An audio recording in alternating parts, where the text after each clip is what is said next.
اسی طرح حضرت سلمان فارسی کھجور والی زمین کی طرف نکل پڑے، بے قرار ہو گئے وہ، اور انہوں نے لوگوں سے دریافت کیا تو پتہ چلا کہ عرب ایک بستی ہے، مدینہ ہے کر کے وہ۔ اتفاق سے ایک مرتبہ ایسا ہوا کہ موریہ میں عربوں کا ایک قافلہ آیا، اور حضرت سلمان اپنا تمام مال اسباب وہاں پر دے دیا اس قافلے پر، اس میں شامل ہو گئے۔ اسی طرح وادی پورا پہنچتے پہنچتے انہوں نے ایک یہودی کے ہاتھ غلاموں کو فروخت کر دیا، قافلے نے ان کو فروخت کر دیا۔ اس یہودی نے بھی انہیں مدینہ کے ایک دوسرے یہودی کو اس طرح انہیں بہت فروخت کر دیا، بہت تکلیفوں کا سامنا کرنا پڑا۔ پھر اس طرح وہ کھجوروں والی زمین تک پہنچے، وہ آنے والے نبی تک پہنچنے کے لیے بے چین تھے۔ ایک دن کیا ہوا کہ اپنے یہودی آقا کے کھیت میں وہ درخت پر چڑھ کر وہ کر رہے تھے، کچھ پھل توڑ رہے تھے شاید، تو کسی نے خبر سنایا، ایک شخص نے آ کر کہا کہ حضرت سلمان نے سنا، تو جب پھر ایک دم ان کو کانپنے لگے، انہوں نے نبی سے ملنے کی تدبیریں کی، لوگ گرد گرد وہاں جمع ہو گئے، وہ کچھ کھجوریں اپنے ساتھ لائے۔ حضرت سلمان پھر جب ان سے حضور صلی اللہ علیہ وسلم سے ملنے کے لیے پہنچے تو انہوں نے اپنے ساتھ کچھ کھجوریں لائے اور رسول اللہ صلی اللہ علیہ وسلم کی خدمت میں پیش کی کہ صدقہ ہے۔ آپ صلی اللہ علیہ وسلم نے اس کو چکھا، نہ کھایا، صحابیوں کو دے دی۔ حضرت سلمان یہ دیکھ کر مطمئن ہو گئے، کیونکہ پہلی نشانی صحیح تھی، رائب کی دوسری پہلی نشانی صحیح ہوئی۔ دوسرے موقع پر حضرت سلمان حضرت نبی صلی اللہ علیہ وسلم کے پاس پھر پہنچے، پھر انہوں نے کھجوریں دیتے ہوئے کہا کہ یہ تحفہ ہے، تو نبی صلی اللہ علیہ وسلم نے اسے تناول فرمایا، اپنے صحابیوں کو بھی تقسیم کیا۔ اس طرح دوسری نشانی بھی صحیح ہو گئی۔ ایک مرتبہ پھر حضرت سلمان حضور صلی اللہ علیہ وسلم کی خدمت میں پہنچے، اور اتفاقاً جب وہ تھوڑا سا ان کا کپڑا جب ہٹ گیا کندھے پر سے، تو ان کو وہ پشت پر سے تو ان کو مہر بھی نظر آئی، تب ان کو یقین ہو گیا۔ انہوں نے حضور صلی اللہ علیہ وسلم کا دیدار کیا اور روتے رہے بہت دیر تک کے، اور وہیں انہوں نے ایمان لے کر آ گیا، مسلمان ہو گئے۔ اس طریقے سے انہیں تلاش حق کا جو سفر تھا ختم ہوا۔ حضرت سلمان جو تھے اہل مدینہ و مہاجرین کے بھائی بن گئے تھے۔ مہاجرین مکہ سے مدینہ آنے والے لوگ، ہجرت کرنے والے، انہیں مہاجرین کہا جاتا ہے، سب لوگ ان کی عزت کرتے تھے۔ حضرت محمد صلی اللہ علیہ وسلم اور صحابی ابو دردہ جو تھے، بھائی کے رشتہ ان دونوں میں کامیاب ہو گیا تھا، قائم ہو گیا تھا۔ یہ بھی آپ کا ویب کھا کے آئے گا، آپ کو بھرنا ہوگا۔ اخوت کا یہ رشتہ ان کے درمیان تا حیات یعنی ہمیشہ، زندگی تب تک کی تھی تب تک کی، اخوت یعنی محبت کا۔ اس طریقے سے اہل خانہ سے غفلت جب حضرت ابو دردہ کے معاملات بن گئے، ابو دردہ بہت زیادہ عبادت کرتے تھے، تو حضرت سلمان نے جب دیکھا تو ان کو منع کیا اور کہا کہ بھائی اللہ تعالیٰ کی جب تم پر حق ہے، عبادت کرتے ہو، تو بیوی بچوں کا بھی حق ہے، ان کو بھی وقت دینا چاہیے کر کے۔ سونا بھی ضروری ہے، آرام کرنا بھی ضروری ہے۔ اور دوسرے دن یہ دونوں حضرات حضور صلی اللہ علیہ وسلم کی خدمت میں پہنچے، یہ معاملہ حضور صلی اللہ علیہ وسلم کے سامنے رکھا تو آپ نے فرمایا سلمان تم سے بڑھ کر دین سے واقف ہے، یعنی کہ سلمان تم سے زیادہ دین جانتے ہیں۔ حضور صلی اللہ علیہ وسلم کے وہ بہت زیادہ قریب اور چہیتے تھے، حضرت سلمان بھی حضور کی مجلس میں شریک ہوتے تھے۔ آپ صلی اللہ علیہ وسلم نے فرمایا ہے کہ حضرت سلمان کے سر پر ہاتھ رکھ کر فرمایا کہ اگر دین ثریا بھی ہوگا تو فارس کا ایک آدمی اس کو پالے گا۔ آپ صحابہ کرام سے فرماتے تھے جس نے سلمان کو راضی کیا اس نے خدا کو راضی کیا۔ لوگ جنت کے مشتاق ہوتے ہیں مگر جنت سلمان کی۔ اس طریقے سے یہ جب ویب خاک آئے گا تو آپ کو یہ باتیں، یہ اس میں پوائنٹ لکھنا ہوگا۔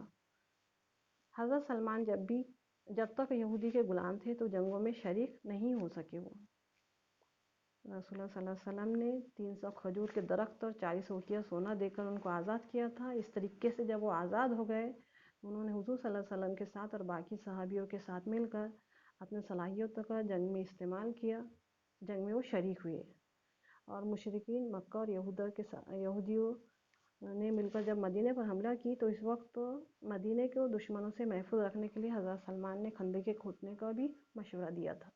وہ خندقیں اتنی گہری ہوا کرتی تھی، گڑھے کہ دشمن اس کو پار کرنا مشکل ہو جاتا تھا. اس طریقے سے حضرت سلمان نے طائف کی جنگ میں بھی حصہ لیا ہے. اور اسی طرح حضرت ابوبکر حضرت عمر کی خلافت کے دور میں بھی حضرت سلمان فارسی نے بہت سے جنگی کارنامے انجام دیے. حضرت عمر کے دور خلافت میں جب ایران پر لشکر کشی ہوئی تو حضرت سلمان فارسی خود اس کی رہنمائی کر رہے تھے. انہوں نے اپنے وطن کے لوگوں کو ایرانیوں کو مخاطب کیا اور سمجھایا کہ میں تم میں سے ہی ایک ہوں. تم دیکھتے ہو کہ میری عزت کرتے ہو.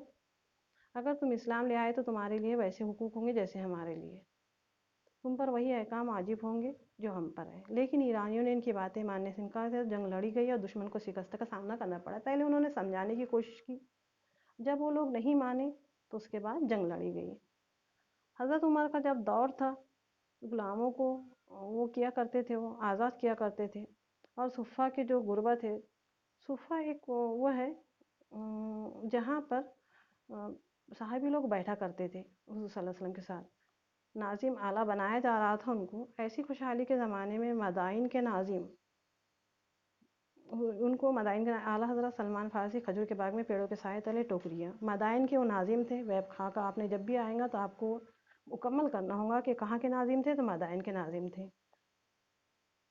اس کے باوجود بھی وہ ٹوکریاں بنایا کرتے تھے، چٹائیاں بناتے رہتے تھے. عشق رسول کے طور میں وہ بے چین تھے. حضور صلی اللہ علیہ وسلم کے بہت قریب تھے. وہ انہیں لگن تھی کہ جنت میں حضرت محمد سے ملاقات کی، آپ کی مصابحت کی اور آپ کے دیدار کی. آپ کے حضور صلی اللہ علیہ وسلم کے ساتھ رہتے تھے اور ان سے ملنے کی کوشش کرتے تھے. اسی فکر میں گلتا و زندگی کا ایام گزار رہے تھے. وہ ہر بار یہی سوچتے تھے. حکومت کی جانب سے ملنے والا عطیہ وہ خیرات کر دیتے تھے. حکومت کی طرف سے جو انہیں وظیفہ ملتا تھا وہ غریبوں میں بانٹ دیتے تھے. ان کی روزانہ کی جو آمدنی تھی 3 درہم تھی اور اس کو وہ 3 حصے کر دیا کرتے تھے. ایک حصے میں ٹوکریوں بنانے کا کھجور کے پتے خریدتے تھے، دوسرا وہ خیرات کر دیتے تھے. اس طریقے سے تیسرا وہ خرچ کرتے تھے گھر میں. اس طریقے سے ان کے معمولات تھے. اسی حالات میں حضرت سلمان دنیا سے جب رخصت ہونے کا وقت آیا، وہ بہت بیمار تھے، علیل تھے. تو جب حضرت صاحب وقاص بن رضی اللہ ان کی عیادت کے لیے آئے، یعنی ملنے کے لیے آئے، تو حضرت سلمان فارسی رونے لگے. سعد نے جب ان سے رونے کی وجہ پوچھی تو انہوں نے بتایا کہ حضور صلی اللہ علیہ وسلم سے عہد لیا تھا کہ جب تم دنیا سے جاؤ تو ہمارے پاس صرف اتنا سامان سفر زیادہ نہ ہو. اور میرے محبوب کو یعنی حضور صلی اللہ علیہ وسلم کو کیا منہ دکھاؤں گا کہ میرے پاس سامان بہت زیادہ ہے. حالانکہ سامان کچھ بھی نہیں تھا. حضرت سلمان کا ایک بڑا سا پیارا ایک تسلا، 2-4 سامان تھے. اس طریقے سے بڑی سادگی، ایک صحابی ہونے کے باوجود بڑی سادہ زندگی انہوں نے گزاری اور اپنی ساری دھن و دولت غریبوں پہ ختم کر دیا.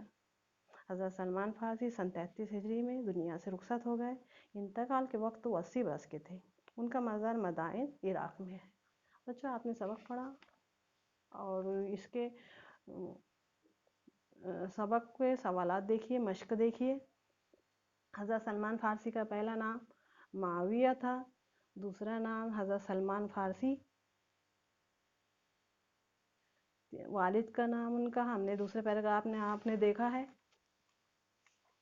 ان کے والد کا نام یوزخشان بن مرسلان.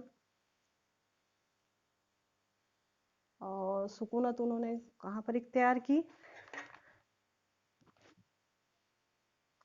ہرمز میں. سلمان فارسی کی جائے پیدائش ہرمز میں تھی. خاندان ان کا مجوسی زمیندار، علاقہ افعان اور ناظم اعلیٰ مدائن کے تھے. تیسرا سوال دیکھیے، ریزواد اس نشان کا فکرہ اور اس کے معنی. ریزواد کے معنی ہوتے ہیں رضی اللہ عنہ، یعنی جس سے اللہ راضی ہو. چوتھا سوال دیکھیے، والد کے برہم ہونے حضرت سلمان کو بیڑیا پہنانے کا سبب. آپ نے سبق میں پڑھا ہے کہ حضرت سلمان فارسی ایک دفعہ جب کھیت میں گئے تھے تو راستے سے ان کو یہودیوں کو گرجا گھر دکھا. وہاں کی عبادت سے بہت زیادہ متاثر ہوئے اور وہ واقعہ انہوں نے والد کو سنایا. تو اس واقعے کو سن کر ان کے والد نے ان کو بیڑیاں پہنا دی تھی. اس طرح اس کا جواب بنائیے آپ. اور جب بھی ہماری کلاس شروع ہوتی ہے تو ہم اس کو دوبارہ سمجھا دیں گے آپ کو. 5واں سوال دیکھیے، حضرت سلمان فارسی کے کھجور والے سرزمین تک پہنچنے کے مراحل اپنے الفاظ میں لکھیے۔ ہم نے سبق پڑھا اور آپ نے دیکھا بھی ہوگا، لکھانے کا تو وقت نہیں ہے لیکن اس کو سمجھ کے لکھنے کی کوشش کیجیے۔ حضرت سلمان کے کھجور والے سرزمین تک پہنچنے کے تو آپ نے دیکھا، سبق پڑھا ہے کہ کس طریقے سے ان کے والد نے ان کو قید کیا تھا، پھر اس کے بعد وہاں سے نکلے قافلے میں، وہ وہاں سے یہودیوں کے قافلے میں نکلے، وہاں سے پھر ان کو غلام بنا کر بیچا گیا۔ پھر وہاں سے ایک راہب ملا ان کو، راہب نے بتایا ہے کہ ایک حضرت ابراہیم کا علم، حضرت ابراہیم کا آپ نے دیکھا ہے، اور اس کو لکھنے کی سمجھنے کی کوشش کیجئے کہ کس طریقے سے وہ وہاں تک کے پہنچے مشکلات سے۔ چھٹا سوال دیکھیے کہ حضرت محمد کی تین نشانیاں ہم نے دیکھے ہیں کہ وہ صدقے کا مال نہیں کھائیں گے، دوسرا تحفہ جو ہے وہ لیں گے، تیسری ان کی جو نشانیاں تھی اس طریقے سے، تیسری جو تھی ان کی نبوت کی نشانی، اس طریقے سے اس کا جواب بنائیے۔ ساتواں سوال تھا ہمارا حضرت سلمان فارسی کے ساتھ رشتہ مخزومہ بننے والے صحابی ابو درداء۔ آٹھواں سوال دیکھیے حضرت سلمان فارسی کا رسول اللہ کی تینوں نشانیوں کو پرکھنے کا طریقہ۔ آپ نے دیکھا ہوگا جب وہ ایک درخت پر چڑھ کر کھجوریں توڑ رہے تھے تو ایک شخص نے بتایا کہ حضور صلی اللہ علیہ وسلم آئے ہیں، کس طریقے سے گئے۔ پہلی نشانی انہوں نے ہم نے پڑھی ہے کہ کس طریقے سے کھجور دینے کی کوشش کی، حضور صلی اللہ علیہ وسلم نے اس کو اپنے صحابیوں میں بانٹ دیا۔ دوسری مرتبہ جب حضرت سلمان نے ان کو دی کھجور یہ کہہ کر کہ یہ تحفہ ہے، تو حضور صلی اللہ علیہ وسلم نے اس کو تناول فرمایا اور اپنے ساتھیوں کو بھی دیا۔ اس طریقے سے حضرت سلمان فارسی نے تینوں نشانیوں کو پرکھا۔ اب دیکھیے نواں سوال، اہل خانہ کے تعلق سے حضرت سلمان فارسی نے حضرت ابو درداء کو کیا تاکید؟ تو حضرت سلمان نے ابو درداء کو تاکید کی کہ جس طرح اللہ کا حق ہے عبادت کرتے ہیں اس طریقے سے اپنے گھر بیوی اور بچوں کو بھی وقت دینا چاہیے، یہ ہم نے اس میں دیکھا ہے، سبق میں آپ نے پڑھا ہے، اس کو ڈھونڈیے، لکھنے کی کوشش کیجیے۔ 10واں دیکھو سوال، ابتدائی اسلامی جنگوں میں حضرت سلمان فارسی کے شامل نہ ہونے کا سبب، کیونکہ وہ یہودیوں کے کیا تھے؟ غلام تھے، اس لیے وہ اسلامی جنگوں میں شریک نہیں ہو سکے۔ 11واں سوال دیکھیے، رسول اکرم نے حضرت سلمان فارسی کے لیے جو جملے کہے ہیں، آپ نے 3 جملے کہے ہیں کہ ابو درداء سے زیادہ علم وہ جانتے ہیں، دوسری بات ہے کہ سریا پر بھی ہوا تو اس کو حاصل کر لیں گا، تیسرا جو ہے پوائنٹ کہ جس میں سلمان کو راضی کیا، ناراض کیا، اس نے خدا کو ناراض کیا، یہ تینوں پوائنٹ لکھیے اس کے جواب میں۔ 12واں سوال دیکھیے، غزوہ خندق کے موقع پر حضرت سلمان فارسی کے کردار پر روشنی ڈالیے۔ حضرت سلمان فارسی نے غزوہ خندق کے کیسے وہ کیا، اس میں کیسے اس کو جنگ کے لیے کیا انہوں نے وہ کیا، انتظامات کیے، کیسے اس کو مشورہ دیا، کیسے خندق کھودی گئی، ہم نے پڑھے ہیں، پیج نمبر میرے خیال سے پیج نمبر 3 پر ہے، اس کا جواب ملے گا آپ کو۔ 13واں سوال دیکھیے، ایران پر لشکر کشی کے وقت اسلام لشکر کے رہنما کون تھے؟ حضرت سلمان فارسی تھے۔ اور 14واں دیکھیے، اس جنگ کا نام لکھیے جس میں منجنیق استعمال کیا گیا، طائف کی جنگ۔ 15واں سوال دیکھیے، مدائن کے ناظم اعلیٰ کی حیثیت سے حضرت سلمان فارسی کے معمولات بیان کیجیے۔ جب ان کو مدائن کے ناظم بنایا گیا تو حضرت سلمان فارسی کیا تھے؟ کون سے معمولات تھے؟ کیا کرتے تھے؟ وہ کیسی ٹوکریاں بنایا کرتے تھے؟ کون سے کام کرتے تھے؟ آپ کو پیج نمبر 3 پہ اس کا جواب ملے گا، ڈھونڈیے اس کو اور لکھنے کی کوشش کیجیے۔ 16واں سوال دیکھیے، وفات کے وقت حضرت سلمان فارسی کے رونے کی وجہ تیار کیجیے۔ حضرت سلمان فارسی کیوں رو رہے تھے؟ کیا وجہ تھی؟ آپ نے پڑھا ہے کہ وہ کہہ رہے تھے کہ حضور صلی اللہ علیہ وسلم سے ہم نے کہا تھا کہ آخری وقت میں سامان نہیں رہے، سامان ان کے پاس زیادہ تھا، یہ کہ حضور صلی اللہ علیہ وسلم کو محبوب کو ہم کیا منہ دکھائیں گے، ہے نا، جبکہ اس وقت تو ان کے پاس سامان، حضرت سلمان کے پاس کل اثاثہ ایک بڑا پیالہ اور ایک تسلا تھا، تو یہ وجہ تھی ان کی رونے کی۔ اس کے بعد دیکھیے، حضرت سلمان فارسی کے ذیل کے بیان سے مفرد، مرکب اور مخلوط جملے تحریر کیجیے۔ آپ کو معلوم ہے کہ ایک جملہ جہاں ہو مفرد جملہ اور جس میں کوئی بات بیان کی ہو، مرکب جملے جس میں 2 سے زیادہ جملے ہوں، مرکب جملے، اور مخلوط جملہ جو آگے کے جملے پر منحصر ہو۔ اب میں تمہیں میں سے ایک آدمی ہوں، تم دیکھتے ہو کہ عرب میری عزت کرتے ہیں، اگر تم اسلام لے آئے ہو تو تمہارے لیے ویسے ہی حقوق ہوں گے جیسے ہمارے لیے ہیں،